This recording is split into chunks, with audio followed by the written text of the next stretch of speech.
La responsabilidad por evicción y por vicios ocultos, ¿es disponible?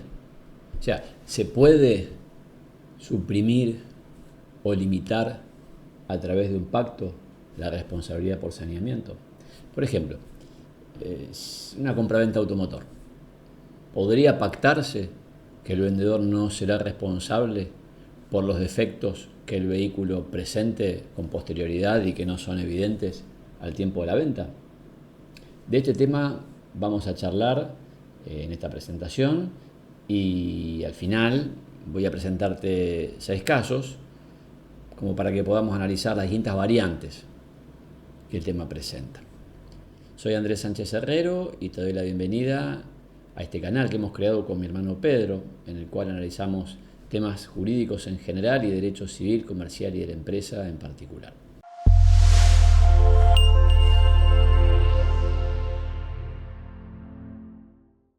La regla general, ahí la tenés proyectada, está prevista en el artículo 1036 del Código Civil y Comercial de la Argentina. Te lo leo. La responsabilidad por saneamiento, es decir, por evicción y por vicios ocultos, existe aunque no haya sido estipulada por las partes. Estas pueden aumentarla, disminuirla o suprimirla, sin perjuicio de lo dispuesto en el artículo siguiente. Punto de partida. Hay responsabilidad por evicción y vicios ocultos aunque no se haya pactado nada. Es lo que se llama un elemento o un efecto natural del contrato.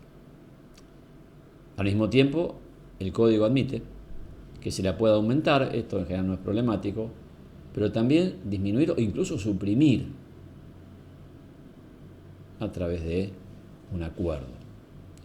Entonces, lo que tenemos que ver es qué validez tienen estas cláusulas que suprimen o restringen esta responsabilidad. En principio, con lo que hemos leído, pareciera que son válidas, pero bueno, hay que avanzar más despacio porque el propio artículo que te leí marca también algunas condiciones.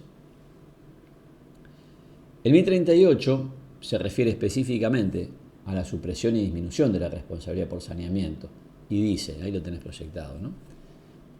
Se tienen por no la supresión y la disminución de la responsabilidad por saneamiento se tienen por no convenidas en los siguientes casos.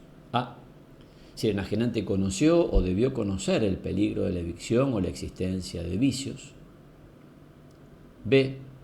Si el enajenante actúa profesionalmente en la actividad a la que corresponde la enajenación, a menos que el adquirente también se desempeñe profesionalmente en esa actividad. Por supuesto que lo más importante de todo esto es lo que establece la norma que te leí antes con respecto a la validez de este tipo de cláusulas, y es que en principio son válidas. Estas son las excepciones, los casos en los cuales son inválidas. Dicho sea de paso, fíjate que el legislador, en vez de decir son inválidas, dice se tienen por no convenidas, ¿sí? Como una ficción, como que no se pactaron. Bueno, da igual, es su forma de hablar medio rebuscada, de decir son inválidas. Y a continuación precisa cuáles son las dos excepciones. Las dos excepciones. Cuando el conocido debía conocer, el vendedor, el enajenante, o cuando es un profesional. Y a su vez le pone una contraexcepción, pero vamos a ir viéndolas un poco más detenidamente. Y antes de hacerlo, quisiera dar un paso atrás, porque hay una división previa que acá tenemos que hacer, una distinción previa que acá hay que hacer. Y tiene que ver con si se ha blanqueado o no el peligro de la evicción o la existencia del vicio. ¿En qué sentido? En que hay dos posibilidades. Si de alguna forma esto se ocultó, ¿sí? O sea, o no se ocultó, no sería, porque ocultar supone de que alguien sabe y tapa. No se blanqueó. Si en ningún momento de alguna forma se comunicó al adquirente que existía un riesgo de evicción, que existían vicios. Si esto no pasó, juegan las reglas que estamos examinando. Todavía corre la responsabilidad por saneamiento. En principio hay responsabilidad por saneamiento. Si en cambio, al contratar, se asume o se blanquea que hay peligro de evicción o que existe un vicio, obviamente que ahí, ante el conocimiento efectivo del adquirente, ya no hay responsabilidad por saneamiento. Esto es un tema que ya analizo en otra presentación, los requisitos de esta responsabilidad. Pero te destaco que en este caso no hay responsabilidad por saneamiento independientemente de cualquier pacto. O sea, aunque no se pacte nada, aunque en el ejemplo que te di el vendedor no pactara que no responde por saneamiento, si ya se ha blanqueado, se ha puesto sobre la mesa que hay un peligro de evicción o que existe un vicio, aunque no sea evidente, aunque no se haya concretado la evicción todavía, ya con eso no hay responsabilidad por saneamiento. Avancemos entonces. Todo lo que digo de acá en adelante se refiere al caso en el cual no se blanqueó esta situación. Ya sea porque el enajenante lo sabía y lo tapó, o porque no lo sabía. Entonces ahora sí, vamos viendo las excepciones. Porque la regla ya sabes cuál es, que hay responsabilidad por saneamiento. También sabes que la regla es que son válidas las cláusulas que limitan o suprimen la responsabilidad por saneamiento. Fíjate cómo vamos jugando como una especie de juego de muñecas, ¿no? Una mamushka en el cual arrancamos de que hay responsabilidad por saneamiento, pero es válida la regla que limita o suprime esa responsabilidad, pero a su vez hay dos excepciones en las cuales no sería válida. Y después seguimos todavía. Bueno, vamos a ver esas excepciones, es decir, los dos casos que la ley consigna en el artículo 1038, en el cual no son válidas, se tienen por no convenidas, las cláusulas de limitación o supresión de responsabilidad. La primera excepción, inciso A, tiene lugar cuando el enajenante conoce la existencia del vicio, el peligro de evicción o la existencia del vicio, o debería conocerlo.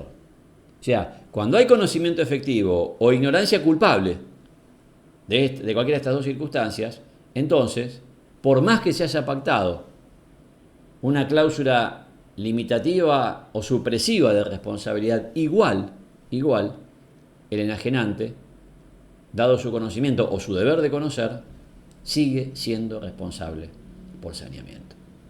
La segunda excepción, inciso B del 1038, tiene lugar cuando el enajenante es un profesional. Acá, cuando es un profesional, no importa que vos no sabías ni podías conocer, no importa. Pusiste una cláusula, no tiene validez, porque vos sos un profesional. Salvo, aclara la norma, que la contraparte también sea un profesional. Se entiende un profesional de la actividad, ¿no? De la actividad.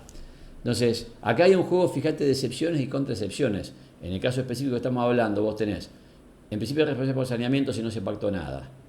Pero, regla general, es válida la cláusula que dispensa de la responsabilidad. Sin embargo, si es un profesional, no es válida la cláusula. Sin embargo, si el adquirente también es un profesional, sí es válida la cláusula. Bien, vamos viendo con este juego de reglas y contrarreglas. Criterio general, 1037, ahí lo tenés proyectado, el código. Te lo leo, las cláusulas de supresión y disminución de la responsabilidad por saneamiento son de interpretación restrictiva. Ya sabés lo que tenemos que hacer entonces en caso de duda en cuanto a si qué alcance tienen, si es válida o inválida, etc. Ahora, hasta acá me vine manejando en un terreno dicotómico o con un criterio dicotómico de cláusula válida, cláusula inválida. Vamos a asumir que la cláusula es válida. Vamos a asumir que es una cláusula que dispensa de responsabilidad por saneamiento. La pregunta es, ¿pero dispensa de qué? Pues mirá, bueno, obvio, ya está dicho, dispensa de la responsabilidad por saneamiento. No es tan así. ¿Por qué? Porque te recuerdo que cuando el acreedor de esta responsabilidad, o sea, el beneficiario de la garantía, tiene varios medios de tutela a su disposición, pero que los tenemos que ordenar en dos categorías. Podemos hablar de un paquete básico de protección, del que puede echar mano, y un paquete complementario. Vamos al paquete básico. O sea, ¿qué puede hacer el beneficiario de la garantía, en el ejemplo que te dé la compraventa automotor, el comprador del automotor, ante la evicción o un vicio oculto? Bueno, lo que puede hacer está en el artículo 1039 del Código Civil y Comercial, que lo tenés proyectado. Lo voy a leer. El acreedor de la obligación de saneamiento tiene derecho a optar entre A. Reclamar el saneamiento del título o la subsanación de los vicios. B. Reclamar un bien equivalente si es fungible. C. Declarar la resolución del contrato. Acá tenés el paquete básico. Lo examino a fondo en otra presentación, pero lo que tenés son tres opciones excluyentes. Entonces, en el ejemplo que te di, nuestro comprador del auto ante el vicio, suponiendo que era un vicio, y suponiendo que no hubiera ninguna dispensa de responsabilidad, entonces él podría optar entre, primero, arreglame el problema del auto. Se fundió el motor, arreglame el motor. O dos, dame otro auto. O tres, dejemos sin efecto la operación y volveme la plata. Este es el dispositivo básico, por supuesto una cosa u otra, no las tres, son excluyentes. Pero luego viene un dispositivo de tutela complementaria, que está en el artículo 1040, que establece que el acreedor de la obligación de saneamiento, lo estoy leyendo, también tiene derecho a la reparación de los daños en los casos previstos en el artículo 1039, o sea, aquí hay que indemnizar. No me voy ahora a ir por los detalles, por las ramas, pero sí te recuerdo que mientras que el dispositivo básico opera en forma objetiva, la responsabilidad, el resarcimiento solo funciona si hay responsabilidad subjetiva. En otros términos, ante el hecho objetivo de la evicción o el vicio oculto, el beneficiario de la garantía puede optar por que le saneen el título, le reparen el vicio, inciso del 1039, o le sustituyan el bien si es sustituible, o dejar sin efecto la operación. Eso no importa el dolo o la culpa del enajenante. Pero para tener derecho a ser resarcido necesita la responsabilidad subjetiva, que el enajenante, es decir, el deudor de la garantía, el responsable de la garantía, haya actuado con dolo o con culpa. Bien, por eso los distinguí. Entonces, cierro el paréntesis y vuelvo sobre la pregunta que te hice antes. ¿De qué libera una cláusula válida de dispensa de la responsabilidad? ¿Libera de todo o libera solo de alguna de estas cosas? Por ejemplo, del resarcimiento. Si yo soy el comprador y surge un vicio y hay una cláusula de dispensa, ¿me perdí toda la garantía? ¿O acaso me perdí solamente el derecho a ser indemnizado, pero por lo menos el paquete básico lo tengo y le puedo decir al vendedor, arreglame el defecto, o dame otro bien, dame otro auto, o dejemos sin efecto la operación y devuélveme la plata? No me indemnices, porque eso no. Pero por lo menos, porque está la dispensa. Pero esto, ¿cómo es la mano? ¿Cómo viene la mano acá? Entonces, para resolver esto hay que primero estar a lo pactado. Sí, por supuesto que hay un pacto, pero estoy hablando de que no sé qué tipo de pacto hay. Sí que sé que es un pacto de dispensa de responsabilidad, pero a lo mejor un pacto que simplemente así, en forma genérica, dispensa de responsabilidad por saneamiento, o a lo mejor es muy específico y dice, por ejemplo, claramente que el vendedor no responde por nada, ni por el 1039 ni por el 1040. O no, o a lo mejor lo dispensa solo de indemnizar, pero no dispensa lo otro. No sé, habrá que ver qué se pactó y aplicar las reglas de interpretación de los contratos. Ahora, en caso de que no haya un pacto específico, o sea, en caso de que tengamos un pacto genérico de dispensa de responsabilidad, ahí no te puedo decir en abstracto qué alcance tiene, liberatorio tiene. Habrá que ver, habrá que interpretar, habrá que ver las circunstancias del contrato en su totalidad para ver si tiene alcance completo y libera de toda responsabilidad, o un alcance más limitado, por ejemplo, libera solo de indemnizar. Bueno, como ves, un juego de reglas, contra reglas, excepciones, contra excepciones. Vamos a pasar un poco en limpio todo esto, voy a hacer una síntesis. Punto de partida. Si el adquirente conoce o debía conocer el peligro de la evicción o la existencia del vicio, acá no hay responsabilidad por saneamiento. Con o sin cláusula de dispensa, no hay responsabilidad por saneamiento. No se cumple un requisito básico para que funcione esta responsabilidad. Ahora, asumiendo que nuestro beneficiario de la garantía ignoraba inculpablemente esta circunstancia, o sea, el peligro de la evicción o la existencia del vicio, entonces ahí sí la regla es la responsabilidad por saneamiento, porque como te decía, es un elemento o un efecto natural del contrato. Salvo que se haya pactado una cláusula de dispensa o limitación de responsabilidad, supuesto en el cual la cláusula es válida y el responsable de la garantía, legal de la garantía, deja de serlo. La cláusula es válida. Salvo que se presente alguna de estas dos excepciones. Primera excepción, que el enajenante haya conocido o podido conocer el peligro de la evicción o la existencia del vicio, en cuyo caso la cláusula es inválida, luego él es responsable por saneamiento, o B, que el enajenante sea un profesional.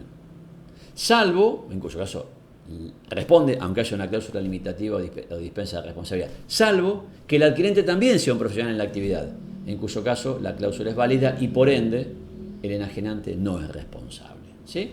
Como te decía, un juego de reglas y contrarreglas, pero Una vez que uno tiene más o menos ubicado el cuadro general, es bastante sencillo. En función de esto, vamos a poner en funcionamiento, voy a aplicar estas reglas que compartí con vos, las voy a aplicar a algunos casos. Vamos a empezar por el caso número 1, ahí lo tenés proyectado. Va a ser el caso base, los demás son variantes de este caso, así que nos va a llevar un poquito más de tiempo analizarlo. A, un odontólogo le vende un auto a su vecino, B. Se pacta que el vendedor no se hace responsable por los vicios ocultos. Tenemos acá una compraventa entre dos particulares, vamos a llamar así, y una cláusula de dispensa de responsabilidad por los vicios ocultos. Cuando se entrega el auto, no se ve nada, o sea, no tiene ningún vicio aparente. Sin embargo, tiempo después aparece un problema en la caja de cambios. El comprador se lo lleva a su taller mecánico y el taller mecánico genera malas noticias. La caja está hecha bolsa, hay que cambiarla. Es un defecto grave el que tiene. Y además te aclaro, le dice el tallerista, el mecánico, esto viene de largo, no empezó ayer. El defecto era preexistente. Y le aclara, ojo, no se podía detectar con el mero uso del auto. Pero si vos le enchufabas una computadora, ahí sí habría saltado que tenía este problema en la caja de cambios, aunque todavía no fuera evidente en su manejo, en el manejo del vehículo. Bueno, ¿qué hacemos en este caso? Estamos hablando de que tiene una cláusula de dispensa de responsabilidad y la cláusula es válida. Por lo tanto, no hay responsabilidad. La cláusula es válida. Es la regla general y no estamos en ninguna de las excepciones. Claro, vos podrías decir, pero no entramos en el inciso A del 1038, creo que era así. Está bien, el enajenante, el vendedor no sabía, pero no podía saber. Al fin y al cabo, el mecánico dijo que si le enchufaban una computadora al vehículo, saltaba el problema. Bueno, esto es discutible, yo creo que no cabe exigirle semejante nivel de diligencia a un particular hoy. Estoy hablando hoy. El día de mañana quizás enchufar una computadora para controlar el estado del vehículo antes de venderlo puede hacer una diligencia exigible incluso a alguien que no es un profesional, pero hoy por hoy todavía no. Vamos al caso 2. Es el mismo caso, ¿sí? Entonces te cuento solo las diferencias. Y la diferencia es que, la única diferencia es que, según el tallerista, el mecánico, le dice, mira, este defecto en la caja de cambios, definitivamente el vendedor tenía que saberlo. Lo sabía, no hay forma de que lo ignorara. Esto antes dio señales. Bueno, acá claramente tenemos un caso en el cual sí hay responsabilidad por saneamiento, a pesar de la cláusula limitativa o de exoneración de responsabilidad. ¿Por qué? Porque no es válida esa cláusula. ¿Por qué? Porque el 1038, inciso A, te dice que la cláusula no es válida si el enajenante sabía o podía saber la existencia del vicio. Podía conocer la existencia del vicio, que es precisamente nuestro caso. Vamos al caso 3. Seguimos con las variantes de este primer caso. Ahora viene que la variante viene por el lado de cómo fue la compraventa. Porque el vendedor, ahí lo tenés proyectado, le advirtió al comprador que le venía apareciendo un cartel, un anuncio en el panel del vehículo de vez en cuando, diciéndole que la caja tenía defectos. Pero que él, la verdad, manejando no veía ningún problema. De hecho, se van a dar una vuelta larga. Y el auto no tiene ningún problema, anda bien, la caja funciona perfectamente. Bueno, hacen el pacto de liberación de responsabilidad, el resto es igual.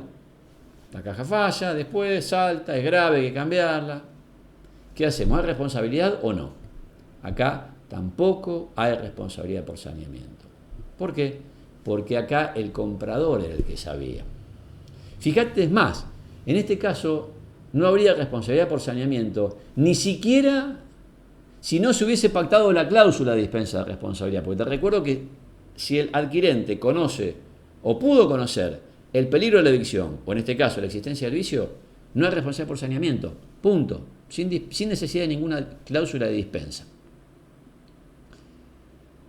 El caso 4 es un cambio importante. Fíjate. A, titular de una concesionaria, le vende un auto usado a B, un particular. Una relación distinta. De nuevo, el resto es igual. Se pactó que el vendedor no se iba a ser responsable por vicio oculto, no era aparente, luego la caja falla, el mecánico recibe el auto y dice, mirá, Es el caso 1, pero con esta variante de los sujetos que interactúan, que el vendedor es un profesional, un agente de autos y un concesionario, ¿no? Y el tallerista dice, mirá, no se podía detectar con el mero uso del auto. Ahora, si le ponías una computadora, sí se podía detectar. Entonces, acá, ¿cómo lo encuadramos en este caso? Bueno, para mí hay responsabilidad. O sea, primera razón porque el enajenante es un profesional y ya viste que las cláusulas limitativas y exonerativas de responsabilidad no funcionan si el enajenante es un profesional de la actividad. Y en este caso lo es, un concesionario para venta de automotor que está vendiendo un auto. Pero habría un segundo motivo. Aun cuando ese inciso B del 1038 que compromete, que invalida la cláusula de dispensa respecto a los profesionales no existiese, igual yo considero que nuestro concesionario en este ejemplo debería responder. ¿Por qué? Porque a él sí se le aplicaría el inciso A del 1038, según el cual la cláusula es inválida si el enajenante conocía o podía conocer.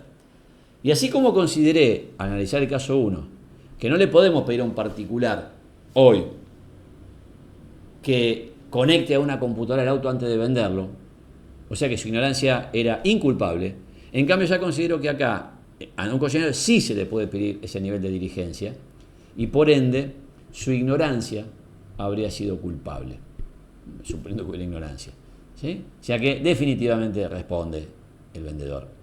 Dos casos más. Caso 5. De nuevo es el titular de una concesionaria, de nuevo le vende a un particular, es igual que antes el caso, pero la única diferencia con el caso anterior es que esta vez el mecánico, su dictamen es, esta falla era indetectable. Esta falla era indetectable, ni siquiera conectando una computadora al vehículo. ¿Y ahí qué hacemos? ¿Es responsable el enajenante? Sí, es responsable. ¿Por qué? Porque es un profesional. 1038 inciso B. La cláusula de dispensa o limitación de responsabilidad no es válida si el enajenante es un profesional. Y este es un profesional, así que responde igual. Por más que pudiera haber ignorado inculpablemente, como todo indica que lo hizo, el defecto del vehículo. Último caso. Este último caso es igual al caso anterior. Falla indetectable, todo igual. Pero la diferencia está en que ahora el comprador del vehículo, el vendedor sigue siendo un concesionario, pero el comprador es un revendedor profesional de autos. Típico que va a comprar un concesionario y después lo revende, no sé, en su ciudad, en su pueblo. Bueno, eso. Entonces acá no hay responsabilidad del enajenante. ¿Y por qué no la hay? Bueno, porque ya viste que en el 1038, inciso B, si bien responsabiliza al profesional, en el sentido de que es inválida la cláusula que limita su responsabilidad, o lo exime de responsabilidad, sin embargo es válida si el adquirente también es un profesional de la actividad, que es lo que ocurre precisamente en nuestro caso. ¿Querés conocer más sobre el tema? Sobre esto, sobre contratos, derecho civil, comercial o de la empresa. Bueno, te invito a que veas los demás videos de nuestro canal.